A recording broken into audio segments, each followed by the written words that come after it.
Hello everybody, and welcome to Mario Month. A month which we've been planning for a month, or two. I'm not that good with words, actually. We're kicking it off with a bang today with our second original top 10 list. Now, the first time we tried to do a top 10, it sucked. There's honestly no other way of putting it, really. The idea itself was fine, but we tried to incorporate humor into the whole thing, and it appears that neither I nor Evilgrapez knows how to implement humor properly without it being live, and not sucking. So this and all of our other top 10s will be a little more serious, and hopefully a lot better because of it. So, everyone knows Mario, right? He's the guy with the black mustache and the bright clothes, he's a plumber, and he's got a brother, I'm pretty sure. Okay, most likely you know him because of his games. The guy's starred in some of the most influential, most popular games of all time, and often they're just as good as they are influential. Now, of course, there is the occasional person out there who hates his games, but the majority of people out there really like them, including me. And no, the games are not just for babies. They were originally intended to be playable for all ages, including adults and teenagers, and they still are. So even if you're 35, or 50, or 90, or 5 years old, or 7, or I don't care, you can still play Mario games and feel fully comfortable knowing that you are. You don't have to play the newest Call of Duties to enjoy the classics. Now that sentence just sounded all weird. Why did I even say it? But I, like everyone else, have my personal favorite Mario games. So of course, I'm going to be making a list of my top 10 favorite Mario games, which you probably gathered from the title down there. However, Wii U and 3DS games will be excluded from this list, mostly because we do not have a Wii U, and the only 3DS Mario game we currently own is Paper Mario Sticker Star, and, well, I think that explains itself. Note that this is simply my opinion. It's not Evilgrapez's opinion. It's not Roddy Roy's opinion. It's not Name's opinion. It's not Mr. Swag's opinion. It's not your opinion. It's not YouTube's opinion. It's not Nintendo's opinion. It's nobody's opinion but my own LittleZbot's. Okay? And with that in mind, let's go.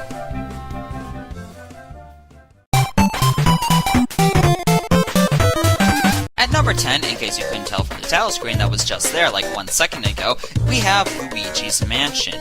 Now, people who have been watching my channel for a while now, or looking back at some of the old classics, which is something I do not really recommend, they're pretty bad, will know that I once did a Luigi's Mansion Let's Play, and it was actually the first time I'd ever played the game, and also the first completed Let's Play on my channel. Though I somehow managed to stretch it out into 30 episodes, most people can finish this in an afternoon, which is the most of the reason why it's gained this low of a place. As fun as it is, it doesn't last very long, but what you do get is a game all about Luigi, the aforementioned brother of Mario, who I conveniently just remembered, and him overcoming his fears to save his brother, proving once and for all that Luigi is 10 times better than Mario, because Mario never had to overcome his fears. Like in that one game, he was pretty scared, I'm pretty sure, except he really wasn't. I'm pretty sure he was scared in one of the games, but I can't remember what it is. Luigi's always scared, and he's the better one. There you go.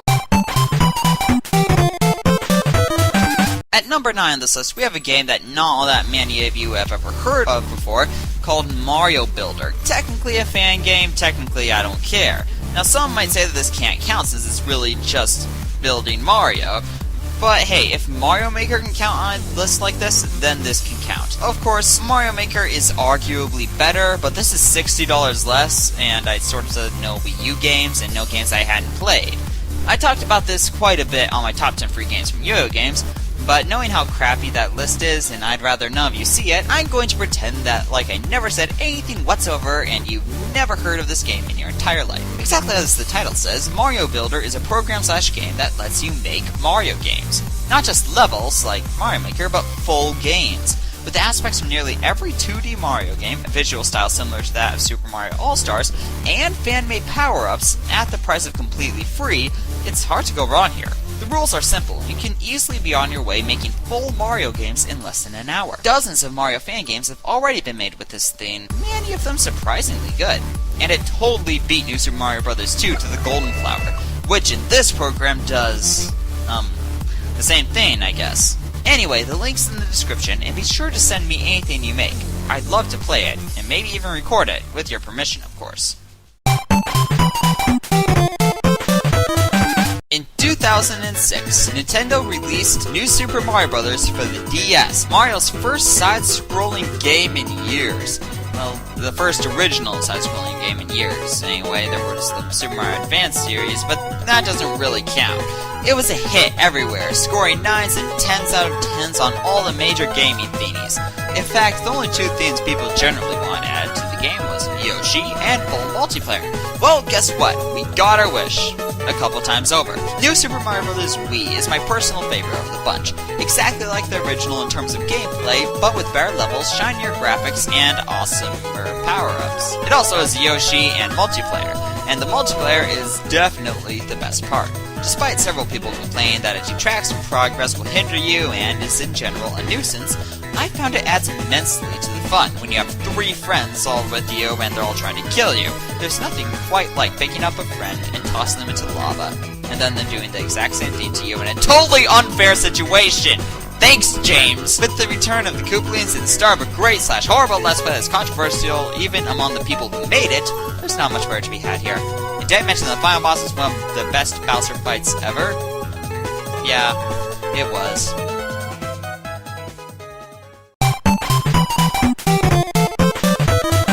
At number 7, I have Super Mario 64. A game that revolutionized modern gaming, showing that great 3D games were possible.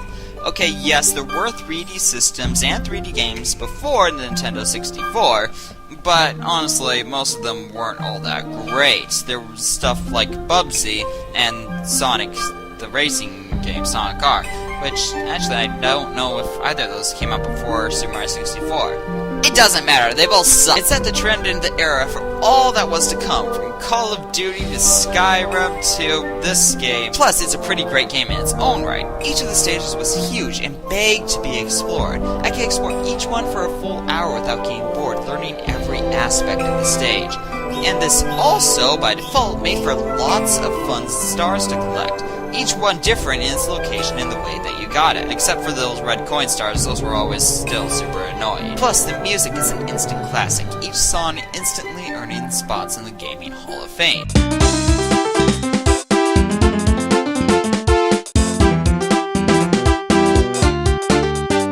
In fact, I was originally going to do a Let's Play of this game, but I opted to try out Luigi's Mansion instead. Hey, little buddy, die! I'm not sure whether that was the good decision, but I'm glad that I tried Luigi's Mansion anyway. I still love this one quite a bit more, though.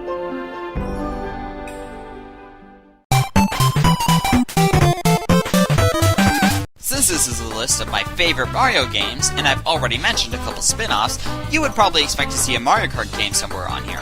What I bet you didn't expect to see would be Mario Kart GP. Which is good because it's not on here. Mario Kart Double Dash was one of the first video games I ever played, so I'm naturally inclined to like it more than all the others. But it helps quite a bit by including all the characters I actually care about, and Toad, awesome carts, fantastic stages, and my favorite winning screen in the entire series. I still fondly remember spending hours on end playing Waluigi Stadium over and over, just trying to get better at it. Which I never really did. It also happens to include Bomb Blast, the best battle mode in any kart racing game ever. I can't count how many hours I spent blowing stuff up in the also amazing battle arenas. I particularly like Fight Plaza. I don't care what anyone says, it's fun, and I can throw bananas and drop them, and people slide on them, and they can't help themselves. Ah! And that chain jump item is fantastic. I love it, and since it carried the babies. It's better than the Bullet Bill because it has babies.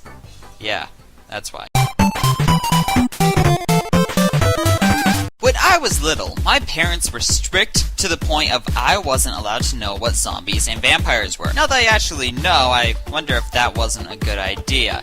Anyway, we were only allowed to play so many video games, most of them being Mario. After all, Mario was generally super safe. Kicking Koopas and saving the princess was usually the absolute worst that I got. So when I heard good things about Super Paper Mario, I asked my parents if I could try it. They said that they'd check it out, but I wasn't worried. I mean, it's Mario, man! I think the most disturbing thing from Mario I'd ever experienced was the killer piano in Super Mario 64. That was terrifying. So imagine my surprise when my parents came out with a resounding no!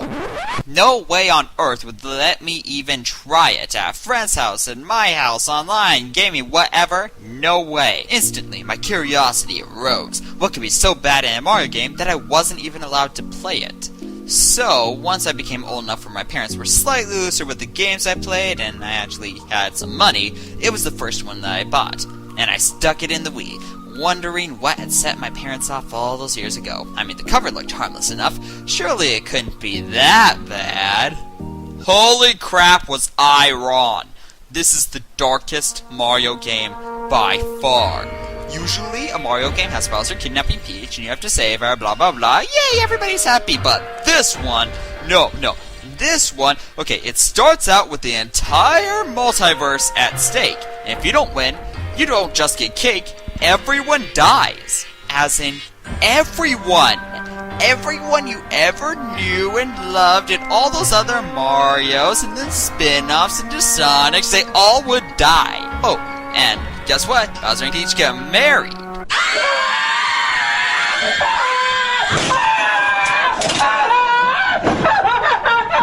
Yeah, there's that. And then there's this creepy green girl that transforms into the giant spider by cracking her neck and sprouting lace from it. And halfway through the game, you fail to save one of these worlds, and everyone in it who had spent time getting to know and beating up and they all die.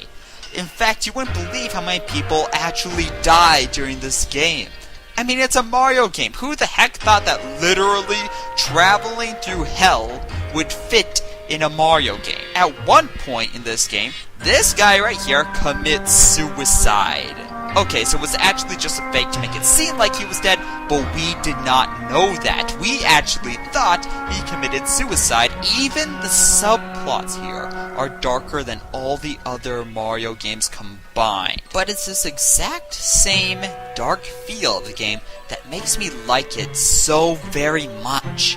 You meet so many interesting characters that really hits hard whenever they're dead or the world is at stake, or even especially at the end when you're sure that you just failed and they all got wiped from existence. Each emotional moment, shock, and is that even allowed in an E-rated game, just added to the experience. And all the while, there's a sweet but kind of tragic love story being told to you about the main villain, making him far more interesting than most other Mario villains, and a final moment that's ranked among the saddest in video game history.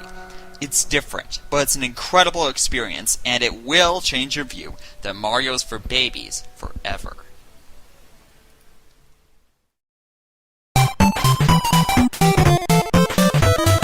How do you improve upon what is currently the greatest game of all time?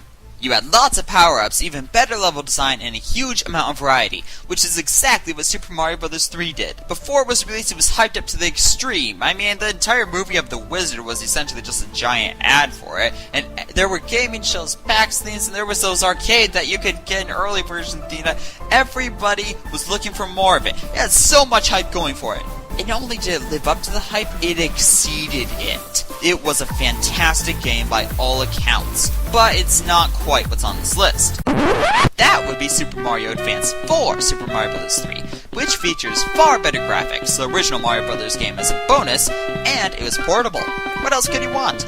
Plus, there were those e-cards and the McDonald's toys, you know, in case you didn't like the game. But who wouldn't? Super Mario Bros. 3 has made it to the top of more top 10 Mario game lists than I can count. And just because it barely made it to the top 5 of mine does not mean it's not fun. It's amazingly fun. It was so huge that the game had to carry extra chips inside to boost the power of the NES. And the Hammer Suit, of course, will always be one of my favorite power-ups ever. This game is absolutely fantastic, and a must-play for nearly every gamer out there. It's not quite my favorites. That would be these next 3.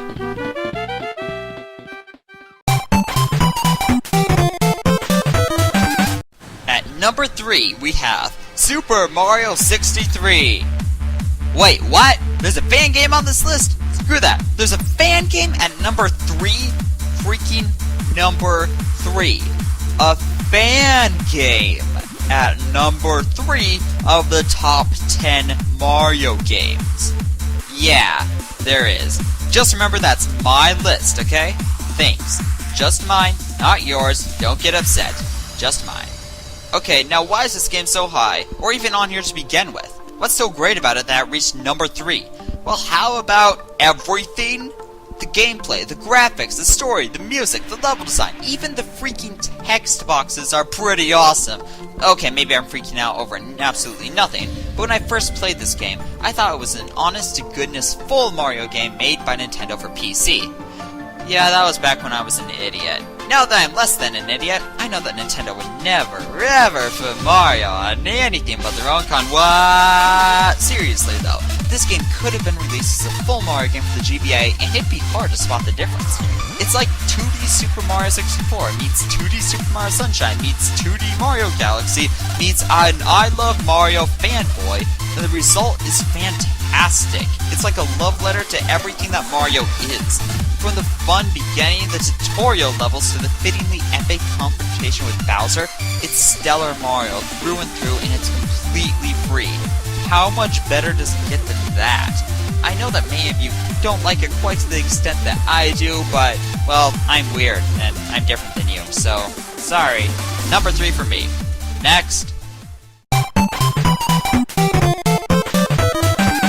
Number 2 on my list, I have a game that probably wouldn't make most of yours top 10 list. Super Mario Sunshine. Why? Well, it might have to do with the fact that this was among the first video games I'd ever played, and also among the first for the GameCube, my favorite console. There are a lack of power-ups, and I know it doesn't truly feel like a full Mario game with the tropical vibe and flood and the weird stuff that's all around here, but that's part of what makes it so special to me. Nintendo tried something different with this game. Instead of taking the nice and easy route with Super Mario 64 clone, and I like how it turned out. The stages are almost as explorable as 64. The graphics are much shinier, the physics are incredibly fun to play around with. I mean, seriously, you can spend like 20 minutes on title screen just doing jumps and you won't get bored. And it hosts some of my favorite locations in video game history. And seriously, has everyone forgotten that Yoshi is in this game? For a long time, it got a lot of flack for being different and trying new things. And people apparently forgot that being different and trying new things is the very best part of Nintendo. The thing that makes Nintendo great is that they strive to find the new stuff that works and the new stuff that doesn't. And when you complain about getting new things, I've noticed they tend to start churning out Mario parties and not releasing new things. Personally, I just shut my trap and be thankful that we got the great game that we did. Oh, and don't forget Shadow Mario. I played the game before reading anything about it online, so the surprise of who he really was still a surprise when he revealed it, and a bit of a disappointment, but until then, Mario had an evil clone. How cool was that? Not cool enough to sell half as much as Mario Party 8, apparently. Okay, now, before we unveil number 1, even though everyone knows what it's going to be, here's Evilgrapez with our honorable mention.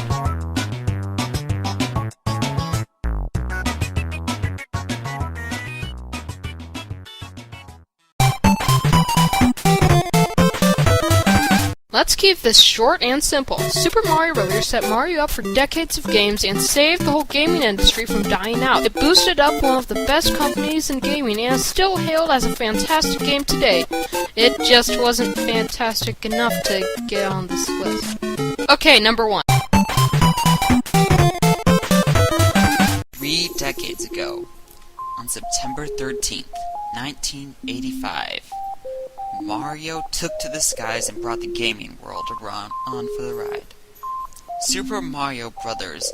Didn't just define the 8-bit generation, it defined childhoods. Everybody knew what this game was.